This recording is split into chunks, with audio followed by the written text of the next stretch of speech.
ఏమైందిరా? ఏసీ పని చేస్తలేదు మామ. వాటర్ పోయలేదేమో. ఊరు నా కొడక, అది ఏసీరా, నైటే పోసుంటారు. రాత్రే పోసుంటారా? అది ఏసీరా, కూలర్ కాదు. ఊరు నా కొడుకల్లారా. వాళ్ళందరూ అంత భయపడుతుంటే నువ్వేంట్రా నుంచున్నావు? మహా అయితే ఏం చేస్తారన్నా, కాళ్ళ నూనె కాళ్ళ మీద పోస్తారు. నేనేం నువ్వు ఎందుకు పోస్తాను రా? కోర్లు పట్టకారుతో బీక్తారు. గోర్లు బీకుడేంది? వెనక నుండి ఐస్ గడ్డలు నూకుతారు.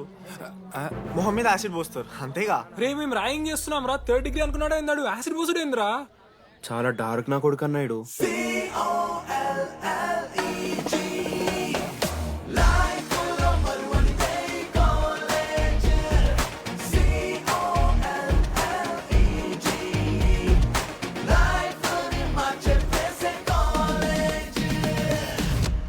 ఎక్స్క్యూజ్ మీ, అందంగా ఉండడం కాకుండా ఇంకేం చేస్తుంటారు? మా ఇంట్లో వంట చేస్తుంటదిరా, నీకు